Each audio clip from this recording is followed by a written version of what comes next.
Hi, this is Emily with the Happy Ginger Company, and this is part of a series of videos talking about customizing your Showit template.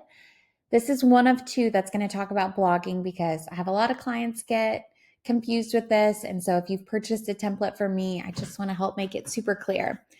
So we are going to hop over onto the left-hand side and scroll down through all of our site pages to the blog page. This is kind of your blog archive page, which means it's where, as you blog, all of your blogs will fill in on this page. If you're not doing a blog on your website, you can totally ignore this. It won't even affect you. You can let that go. But if you are doing a blog, this is your blog archive page. So the way Showit works with WordPress is there's like a team up. And I don't have a great metaphor, but the way I think about it is we're designing like the window frame, and then WordPress is going to fill in each pane of that window with one of your blogs. So for each, and I walk through each template so that you kind of know, like if you purchased a template from me, you should have access to that video to figure out how to edit that template specifically.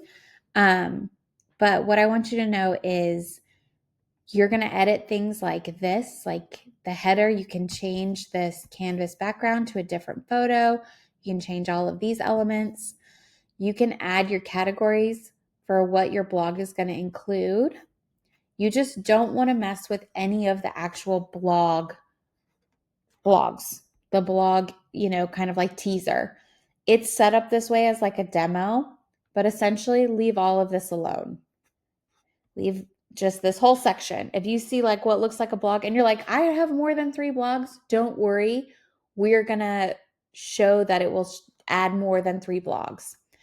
You can change your footer here. I don't know why you would, but you can change anything else that's on here that's a normal canvas. We just want to leave the blog part alone. Otherwise, you could have some real trouble later down the line trying to figure that back out. So once you've got that worked, like edited the top and the bottom essentially of your blog page, make sure you press publish. And then let's also talk about single posts. This is what it will look like when someone clicks on a specific blog. Again, you're not editing anything here except for maybe what's on the bottom, because your photo, your title, your heading, which is probably your category, your actual blog and all the photos and everything you include will autofill via WordPress. So you don't change anything with a blog on Showit. But if your template includes a sidebar, it's going to be a real tiny little line.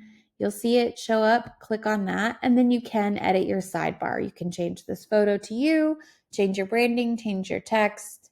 I love to add a search bar, but you can change to anything else you want. You can put your categories there. Once you've made those changes, click out of your sidebar. Sidebars do not show up on mobile. They're solely for desktop. So again, on your single post blog page, you may have like more images, or you may want to add your freebie at the bottom, but you're not really going to change anything other than that sidebar. And if there's something on here that's like, obviously, if you don't have a Christmas blog, if you're an interior designer using this, you want to change that text. But where the actual blog goes, we're not changing anything. Okay, I know it's so confusing and it's so tempting to just click in here and change, but hold steady. Don't change anything that would be like a blog. And you can tell because when you click on it, you'll see it says WordPress featured image. It's telling WordPress this is where each blog's featured image will go. This is where your post title will go. So it's set up for you already. So that's why I don't want you to mess with it, because then it won't work. And if for some reason you get in here and you realize you made a mistake, please know that you can always add your pages in. So you can, like, if you're like, oh no, I've messed up, I touched something I wasn't supposed to, and now my blog's not working, you can go to blog templates, that plus sign, and add from library, because this template will always exist in your library. You can go add from template and this site you're working on, or it'll be in my sites or my library. And then just go back and add a new blog page. And you'll just click add and delete the old one. And that will make sure that you'll get the template again so that it's like clean, and then you'll know not to touch those certain things. Okay, so that's how it works on Showit. So essentially on Showit, on our main blog page, we can change the photos in the top, we can change the stuff at the bottom, but anything that is a blog, we're not going to touch. And then for single post, we're not touching anything that looks like the blog, but we may want to change our sidebar on desktop. Or if we have things added to the bottom, and you can tell it's going to show like blog teas, something like that. But all these things that are like post title, post content, leave a comment form, leave those alone. Those you don't need to touch.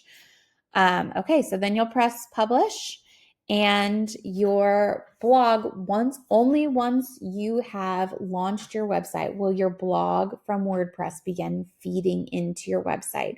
So you're never going to see it during the time you're customizing. You're only going to see it after launch. So I just want you to not stress about that and be like, it's not showing up yet until you've actually launched your website and written blogs. Nothing will populate on that page. In the next video about this, we're going to go over what it looks like from WordPress on the back end. And then I will show you what it looks like when your blog populates. It won't be on this template. It'll be on my current website, but it'll give you an idea of what it'll look like.